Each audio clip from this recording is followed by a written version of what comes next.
Welcome to the Deep Dive. Today we're diving into the world of Flutur ASIM. You brought their YouTube videos to us, and wow, this creator, they really know how to make AI feel, I don't know, both strangely familiar and like totally out there. Yeah, it's not just about making cool AI art.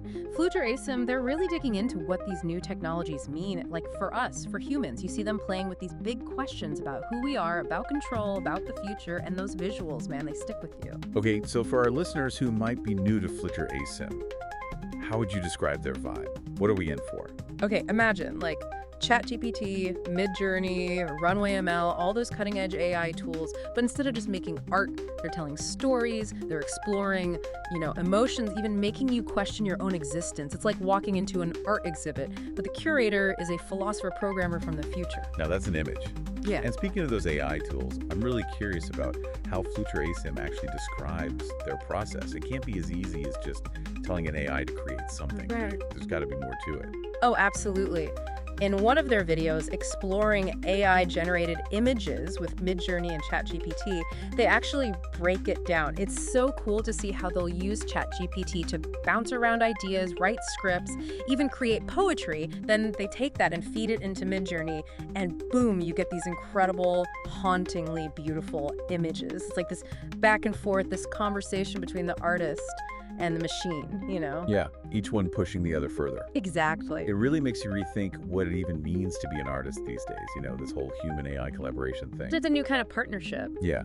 And speaking of partnerships, one thing that struck me about their work is how Flutur ASIM keeps coming back to this theme of transformation. But there's this underlying anxiety there about technology, about how it's changing us. Totally. You see it in Eve and Anna, Dreamwave, even Unraveled Wings. They're all exploring, what does it mean to let go of who you were and change, even if it's scary, And Chalk outlines, there's this feeling of being trapped, like we're all just cogs in a machine. I think a lot of us feel that way about technology these days, like it's controlling us. Yeah, for sure. It's like they're showing us our own fears about losing ourselves in the digital world. Yeah. And then there's the visual style. Whoa. I mean, one minute you're looking at these hyper-realistic AI selfies and you're questioning everything about identity in this digital age, and the next, you're dropped into a cyberpunk city in chalk outlines that's both mesmerizing and kind of creepy at the same time. It's that blurring between what's real and what's digital. Yeah. And they use MidJourney to make these surreal landscapes that feel like they're straight out of a dream. You start to question what you're even looking at. Is this real? Is it all in the machine's head? It's like stepping into the subconscious of a computer. Yeah.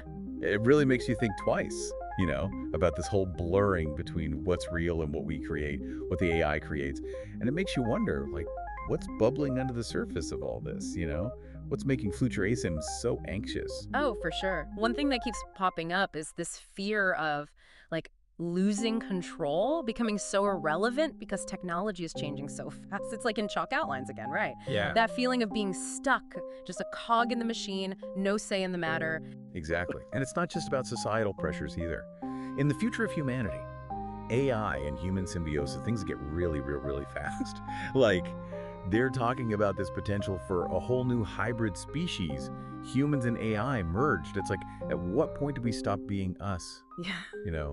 That's the question, right? And Flutur ASIM, they're not afraid to go there to talk about the tough stuff, the scary stuff, even in Beyond the Lens with those AI selfies. So real, but also so generic. It's what happens when everything is so easily generated by AI? What does it even mean to be unique anymore? It's like we become these ghosts, these faded copies in our own lives. And it's not just about losing who we are individually, right? Yeah. In breaking the silence, there's this fear that AI could control us from the inside out. Our emotions, our thoughts, everything programmed. Kind of creepy when you think about it. Yeah, we're not even in the driver's seat of our own minds anymore. And the thing is, Flutur ASIM is using those same AI tools to create these pieces. So it's like they're showing us both sides, the good and the bad, the light and the shadow. It's a total mind trip. But okay, there's got to be some hope in there somewhere, right? It can't be all doom and gloom. No, you're right, there is. For all the anxiety they're exploring, they also seem to see the potential for good. In embracing the future, the power of personal growth in the age of AI, they suggest that AI could actually help us become better, push us to grow in ways we haven't even imagined. See, there's the silver lining. And it's not just individual growth either. I mean, even in the Republic rap battle, where they pit old school philosophy against AI, there's this idea that AI could help us solve some of our biggest problems as a species. Right. It's not about being anti-AI, but about figuring out how to walk this path together.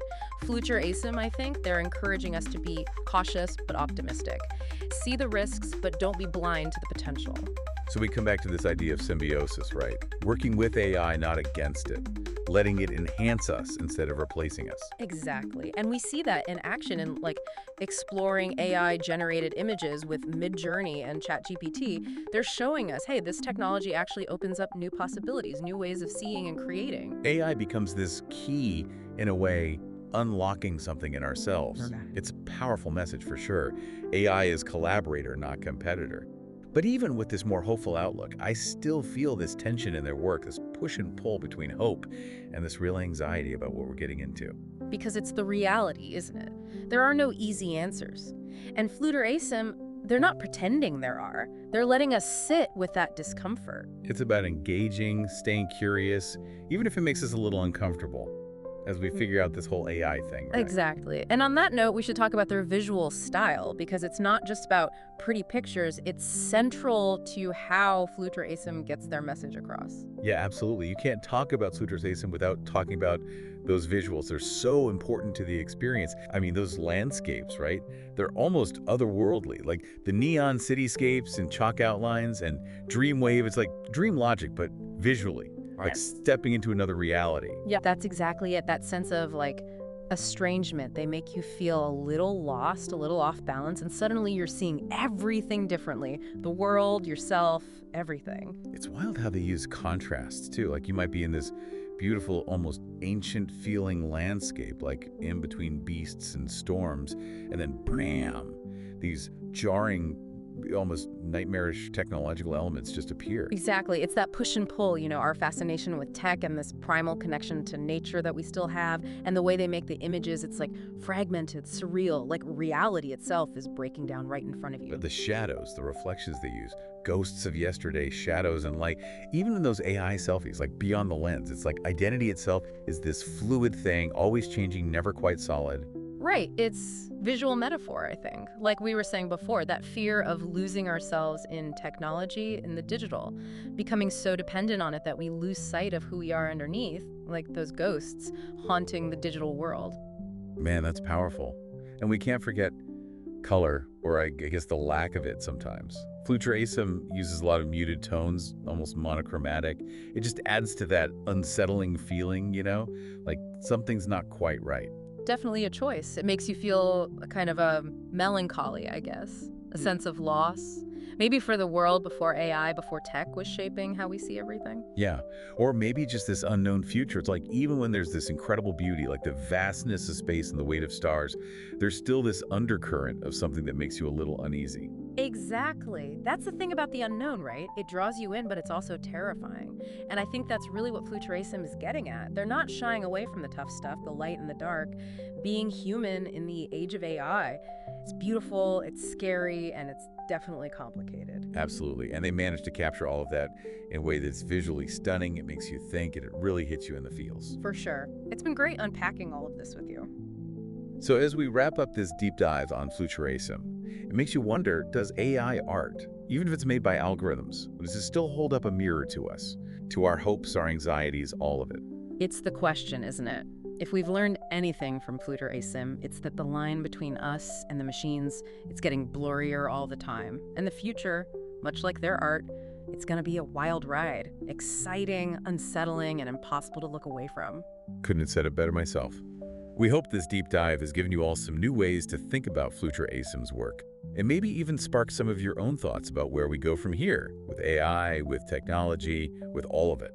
Until next time, keep exploring, keep asking questions, and keep diving deep.